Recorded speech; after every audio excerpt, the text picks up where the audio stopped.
ராசியில ராகு இருக்கும் பொழுது குரு பார்வை பெறுவதனால சில விஷயங்கள் வந்து பாசிட்டிவா இருந்தாலும் சம்டைம்ஸ் 7ஆம் இடத்துல இருக்கக்கூடிய சூரியனும் புதனும் பார்த்தீங்கன்னா 8க்கு மறையிறாங்க. ஸோ இதெல்லாம் என்னன்னா கொஞ்சம் சூரியன் புதன் 8ல இருக்கும் பொழுது தகப்பனாருக்கு சில பிரச்சனைகள், நம்மளோட ஹெல்த்துக்கு சில பிரச்சனைகள், நம்மளோட இல்லத்தரசிகள் அதாவது கணவனா இருந்தா மனைவி, மனைவனா இருந்தா கணவிக்குள்ள நம்ம கொஞ்சம் சில சுணக்கங்கள் வரக்கூடிய அமைப்புகளும் உண்டு. ஜென்ம சனி முடிந்தாலும் இன்னும் 7.5 நாட் சனி வந்து கும்பராசிக்காரர்களுக்கு முடியவில்லை என்பதை நாம் தெரிந்து கொள்ள வேண்டும். சனி இன்னும் 2ஆம் இடத்தில் இருப்பதனால் அந்த சனியே வந்து 8ஆம் வீட்டையும் பார்ப்பதனால் கும்பராசிக்காரர்களுக்கு செப்டம்பர் மாதம் 2025 எத்தகைய ஒரு மாதமாக இருக்க போகுதுன்னு பார்க்கும் பொழுது இப்போ பாருங்க, ராசி அதிபதியே 2ஆம் இடத்துலேருந்து 7 நாட் சனியோட கடைசி விரைய அதாவது பாத சனி என்று சொல்லப்படுகிற சனி போய் கொண்டிருக்கிறது. கடந்த ஏப்ரல் மாதத்திலிருந்து கடந்த 3-4 மாதமாக குரு 5ஆம் இடத்துல இருக்கிறது சிறப்பு. ராகு ராசிக்குள்ளேயே இருக்கிறார், கேது 7ஆம் இடத்துல இருந்திருக்கார், ராகுவை குரு பார்க்கிறார். ஸோ கும்பராசிக்கு பார்த்தீங்கன்னா ஜென்ம சனி முடிந்து சில விஷயங்கள் பாசிட்டிவாக நடக்கக்கூடிய அமைப்புகள் ஸ்டார்ட் ஆகிருச்சுன்னு தான் சொல்லணும். ஏன்னா ராசியை குரு பார்க்குறாரு, அருமையான விஷயம். சனி விலகுனது அருமையான விஷயம். பட் இருந்தாலும் ராகு கேதுகள் ராசியோட சம்மந்தப்படுகிறாருங்கிறது நம்ம மறந்துடக்கூடாது.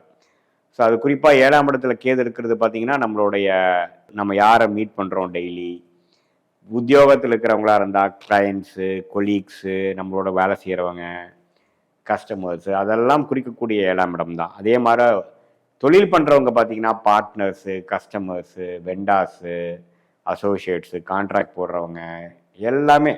ஸோ இதில் பார்த்தீங்கன்னா கேது இருக்கும் பொழுது சில விஷயங்கள் அவ்வளோ பாசிட்டிவாக இல்லாமல், சிலது வந்து கொஞ்சம் ட்ரஸ்ட் இல்லாமல், சிலது டச் அண்ட் கோ, சிலது வந்து கொஞ்சம் அப் அண்ட் டவுனாக போகக்கூடிய அமைப்புகள். இது மாதிரி உறவுகள், இது மாதிரி அசோசியேஷன், இது மாதிரி கான்ட்ராக்ட்ஸ், இது மாதிரி பார்ட்னர்ஷிப், இது மாதிரி கொலீக்ஸ் விஷயத்தில் இருக்குது. ராசியில் ராகு இருக்கும் பொழுது குரு பார்வை பெறுவதனால சில விஷயங்கள் வந்து பாசிட்டிவாக இருந்தாலும் சம்டைம்ஸ் குழப்பங்கள் கொடுக்கும், உறவுகளில் குழப்பங்கள் கொடுக்கும், யாரையும் நம்ப முடியாத மாதிரி ஒரு அமைப்பு கொடுக்கும். அதே சமயத்தில் 2ஆம் இடத்துல சனி இருக்கிறாருன்னு மறந்துடக்கூடாது. கொஞ்சம் ஒன்றுமே ஃபினான்ஷியல் விஷயங்கள் அவ்வளோ நம்ம நினைக்கிற அளவுக்கு பாசிட்டிவாக வரலை. என்னதான் ஜென்ம சனி முடிந்தாலும் இன்னுமே நம்ம கேஷ் ஃப்ளோ வந்து ரொம்ப பாசிட்டிவாக வருது, பழைய மாதிரி நம்ம வந்துட்டோம், அல்லது கடன் பிரச்சனையிலேருந்து வந்துட்டோம், வர வேண்டிய பணம் வந்துருச்சு, இப்போ கேஷ் ஃப்ளோ நல்லா இருக்குதுங்கிற அளவுக்கு சொல்லிக்கிற மாதிரி அமைப்பு ஒன்று வரலைங்கிறதா உண்மை.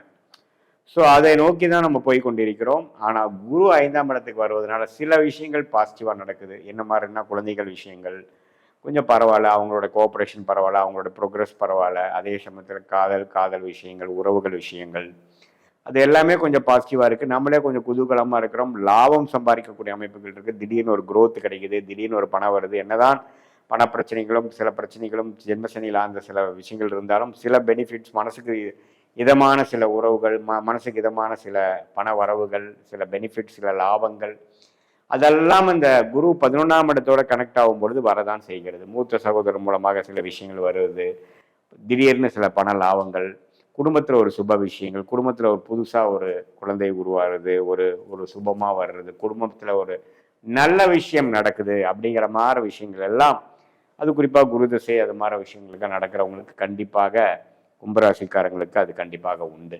மாத கிரகம் பார்த்தீங்கன்னா சுக்கிரன் 6ஆம் இடத்துக்கு, சுக்கிரன் 7ஆம் இடத்துக்கு வர்றது ஒன்றுமே உறவுகள் நல்லா இருக்குது, காதல் விஷயத்துக்கு நல்லது, இன்னும் கொஞ்சம் ஹஸ்பண்ட் ஒய்ஃப் ரிலேஷன்ஷிப்பில் இன்னும் கொஞ்சம் அன்னோன்யம் கிடைக்கக்கூடிய அமைப்புகள்லாம் பெட்டராக இருக்குங்க. 7ஆம் இடத்துல இருக்கக்கூடிய சூரியனும் புதனும் பார்த்தீங்கன்னா 8க்கு மறையிறாங்க. ஸோ இதெல்லாம் என்னன்னா கொஞ்சம் என்னதான் சில விஷயங்கள் பாசிட்டிவாக இருந்தாலும் சில விஷயங்கள் வந்து கொஞ்சம் கேர்ஃபுல்லாக இருக்கணும். இப்போ கைக்கு வந்தது வாய்க்கு வரலைங்கிற மாதிரி கொஞ்சம் டிலேஸ் இருக்கும், கொஞ்சம் சங்கடங்கள் இருக்கும். இந்த மாதிரி திருமணத்தில் சில பிரச்சனைகள் போயிட்டு இருக்கிறது பார்த்தீங்கன்னா உடனே முடிவுக்கு வராது, கொஞ்சம் இழுபறியாக இருக்கும். அதே சமயத்தில் திடீர்னு சில உடல் உபாதைகள், அது மாதிரி விஷயங்கள், வெளிநாடு பிரயாணங்கள், வெளி மாநில பிரயாணங்கள், அது மாதிரிலாம் இருக்கக்கூடிய அமைப்புகள் உண்டு.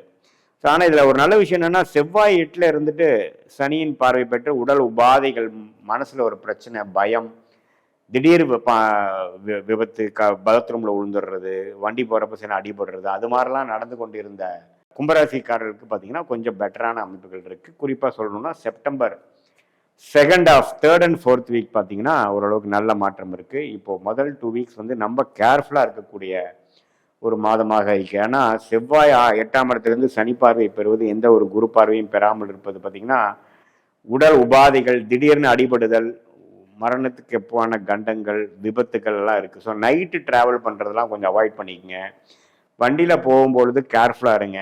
ஃபோன் பேசிட்டு போகிறது அது மாதிரி விஷயங்கள்லாம் கண்டிப்பாக வந்து இந்த டைமில் வந்து பண்ணிங்கன்னா கொஞ்சம் ரிஸ்க்காக போயிடும். ஏன்னா 8ஆம் பாவம் கொஞ்சம் பாதிக்கப்பட்டிருக்கிறார். 8ஆம் பாவா அதிபதியும் பார்த்தீங்கன்னா புதன் வந்து 8க்கே வரார். 8க்கே வந்து சனி பார்வை பெறுகிறார். ஸோ முதல் 2 வாரம் கேர்ஃபுல்லாக இருக்கணும். அதுக்கப்புறம் ஓரளவுக்கு கொஞ்சம் பரவாயில்ல. இதுதான் வந்து கும்பராசிக்காரங்களுக்கு என்னதான் ஜென்ம சனி முடிந்திருந்தாலும் அடுத்து வரக்கூடிய காலகட்டங்கள் வந்து ஒரு பக்கம் சில விஷயங்கள் பாசிட்டிவா இருந்தாலும் ஒரு பக்கம் கொஞ்சம் கவனமாக இருக்கக்கூடிய விஷயங்கள். உறவுகளில் ராகு கேதுகள் இருக்கிறதுனால கொஞ்சம் சுணக்கங்கள் இருக்கும். புது தொடர்பு வரும். தொடர்பு வந்துட்டு போகும்.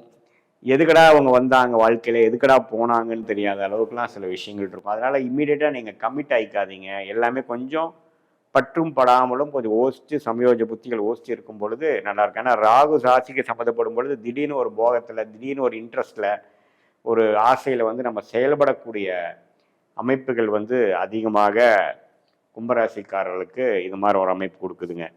ஸோ அதனால கொஞ்சம் மிக்சடான ஒரு மாதமாக செப்டம்பர் 2025 வந்து கும்பராசிக்காரர்களுக்கு கொடுக்கக்கூடிய அமைப்பு இருப்பதனால கொஞ்சம் கேர்ஃபுல்லாக எல்லா விஷயத்தையும் பண்ணக்கூடிய அமைப்புகள் உண்டு. ஸோ இப்போ பார்த்தீங்கன்னா 3ஆம் வீட்டதிபதியே 8லிருந்து 9ஆம் இடத்துக்கு வரார். 9ஆம் இடத்துலேருந்து சுபத்துவமாக 3ஆம் வீட்டை பார்க்கும் பொழுது, குரு பார்வை பெறும் பொழுது முயற்சிகள் வந்து செகண்ட் ஹாஃப்லேருந்து நல்லா பெனிஃபிட் ஆகும். ரியல் எஸ்டேட், கேட்டரிங் துறையில் இருக்கிறவங்க, இன்சூரன்ஸ் செக்டாரில், ஸ்போர்ட்ஸ் லைனில் அப்படி இருக்கிறவங்களுக்குலாம் நல்ல பெனிஃபிட் வரக்கூடிய அமைப்புகள் மாதத்தின் இறுதி பகுதியில் வரக்கூடிய அமைப்புகள் கட்டாயம் உண்டு. அதே சமயத்தில் சூரியன் புதன் 8ல் இருக்கும் பொழுது தகப்பனாருக்கு சில பிரச்சனைகள், நம்மளோட ஹெல்த்துக்கு சில பிரச்சனைகள், நம்மளோட இல்லத்தரசிகள், அதாவது கணவனாக இருந்தால் மனைவி, மனைவனான கனவிக்குள்ள நம்ம கொஞ்சம் சில சுணக்கங்கள் வரக்கூடிய அமைப்புகளும் உண்டு. ஸோ ஓரளவுக்கு எல்லாத்துலேயுமே கேர்ஃபுல்லாக இருக்கக்கூடிய அமைப்புகள் உண்டு. அதே சமயத்தில் என்னதான் 4-5 விஷயங்கள் பிரச்சனையானாலும் லாபங்களும் பண வரவுகளுக்கும் பிரச்சனை இருக்காது. குழந்தைகளுக்கும் பார்த்தீங்கன்னா ஓரளவுக்கு அவங்களுக்கு வேணுங்கிற விஷயங்கள் படிப்பு விஷயத்துலேயும் கொஞ்சம் பாசிட்டிவாக போகக்கூடிய அமைப்புகள் கட்டாயம் உள்ளத மாதிரி தான் இருக்கு. பட் என்னதான் இருந்தாலும் ஜென்ம சனி முடிந்தாலும் இன்னும் 7.5 நாட் சனி வந்து கும்பராசிக்காரர்களுக்கு முடியவில்லை என்பதை நாம் தெரிந்து கொள்ள வேண்டும். சனி இன்னும் 2ஆம் இடத்தில் இருப்பதனால், அந்த சனியே வந்து 8ஆம் வீட்டையும் பார்ப்பதனால் ஒரு மாதிரி தூக்கம் விஷயத்தில், ஹெல்த் விஷயத்தில், உறவுகள் விஷயத்தில் எல்லாமே கொஞ்சம் கேர்ஃபுல்லாக இருக்கணும். குறிப்பாக பார்த்தீங்கன்னா சீனியர் சிட்டிசன்ஸ் பார்த்தீங்கன்னா கொஞ்சம் வெளியில் போகிறப்போ, பாத்ரூம் யூஸ் பண்ணுறப்பெல்லாம் பார்த்தீங்கன்னா கீழே தண்ணி இருக்கா அப்படிங்கிறதெல்லாம் பார்த்து ஏதோ ஒரு யோசனையில் போய் நம்ம மாட்டிக்கூடாது. ஸோ கொஞ்சம் கேர்ஃபுல்லாக இருக்கக்கூடிய ஒரு மிக்சடான ஒரு அமைப்பு இருக்கக்கூடிய மாதமாக கும்பராசிக்காரர்களுக்கு 2025 செப்டம்பர் மாதம் இருக்குது. என்னதான் குரு 5ஆம் இடத்துலேருந்து குழந்தைகள் விஷயங்கள், உறவுகள் விஷயத்தில் சில பாசிட்டிவான சில விஷயங்கள், திடீர் பணவரவு, திடீர் சுப விஷயங்கள் வந்து நம்ம குடும்பத்தில் நடக்கிறது, அது மாதிரி விஷயங்கள் பாசிட்டிவாக இருந்தாலும் நான் முதலே எச்சரிக்கை சொன்ன மாதிரி கொஞ்சம் உடல் விஷயத்திலையும் பண விஷயத்திலும் அந்த திடீர்னு ஏதோ ஒரு விஷயங்கள் நடந்து நமக்கு ஒரு வாழ்க்கையில் ஒரு சில இடைஞ்சல்கள் கொடுக்கக்கூடிய அமைப்பு உங்களுடைய ஜாதகத்தில் அது மாதிரி 8ஆம் பாவம் பாதிக்கப்பட்டிருக்கும் பொழுது நடந்துவிடக்கூடிய அமைப்பு இருக்குங்கிறனால கொஞ்சம் கவனமாக இருக்கக்கூடிய மாதமாகவும் கும்பராசிக்காரனுக்கு 2025 செப்டம்பர் மாதம் இருக்கிறது.